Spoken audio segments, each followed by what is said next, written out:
Here we go. Tinitigasan na naman ako sa iyong ganda. Dahil sa iyong ganda, ako'y napatanga. Suso mo lang napakalaki parang pakwan. Bote ang iyong katawan, dapat mong malaman. Pwede ka bang maikama pagtapos mo dyan? Pagkatapos maginuman magbabanatan. Iitsak ka sa kama, tuloy ang tuhugan.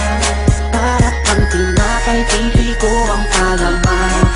Tinitigasan. Pag dumadaan ka sa aking harapan, di ko malaman kung paano ba kakalagan aking nararamdaman. Dami ko ng dahilan, di ko malaman kung paano papakawalan ang pinakamatigas na burat sa Pilipinas pati na sa Asya. Tinalo ko pa ang punong nara, kaya naman hindi ito magkasya. Sa puingin na mo, napakaganda ng pagkakagawa sa'yo. Dahil mga mata mo nabihani sa iyo, kapakita ko lang naman na tinigas na po. Ay, miss, oo nga pala, nananaginip ako na nakahubad ka na sa kama ko. Magpapatuho ka na ba? Naninigas na to, di ito ma-explica. Sana naman ako sa iyong ganda. Dahil sa iyong ganda, ako'y napatanga. Suso mo lang napakalaki parang pakwan. Bote ang iyong katawan, dapat mong malaman. Pwede ka bang maikama pagtapos mo dyan? Pagkatapos maginuman magbabanatan. Iitsak ka sa kama, tuloy ang tuhugan. Para kang tinapay, pipi ko ang palaman. Tinitigasan. Yan ang gusto ko sa Pilipina, napapadala ako sa mga ngiti niya, sa mga binti niya, napakaputi niya, na parang artista, sana magpatira. Mamaya pag wala nang ginagawa, pagpapakatrina, halili ka ba mamaya? Sige, sayaw ka muna, basta huwag ka mahiya. Sanay ka na siguro kahit di nakahiga.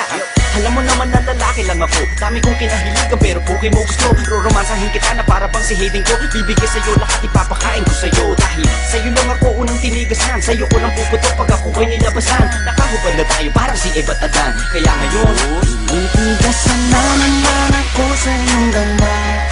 Dahil sa iyong ganda, ako'y napatanga. Suso mo na napakalaki parang pakwan. Bote ang iyong katawan, dapat mong malaman.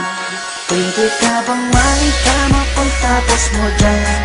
Pagkatapos maginuman magbabanatan. Iitsak ka sa kama, tuloy ang tuhugan. Para kang tinapay, pipi ko ang palaman. Tinitigasan. pinalaman niya ang burat ko, siningit sa pagitan ng suso. Pinasok sa bunganga sinipilyo, sinasagal niya pa hanggang sa dulo. Hanggang ako ay labasan, ipuputo ko sa kanya, higupin ang laman ng mga batang hindi pa isinisilang. Gusto ka na, kaya ngayon ako'y awitan ng kahit anong kaya mo. Kung gusto mo, sumayaw ka parang GRO. Ipakita sa mundo na napakaganda mo, napakagaling sa kama, di na kailangan ng ho. Dahil kamukha mo si Bea Alonso, di kita pagpapalit kahit na mamatay ako. Basta mangako sa akin, patitigasin ako, bitch. Tinitigasan na naman ako sa iyong ganda. Dahil sa iyong ganda, ako'y napatanga. Suso mo lang napakalaki parang pakwan. Bote ang iyong katawan, dapat mong malaman. Pwede ka bang maikama pagtapos mo dyan?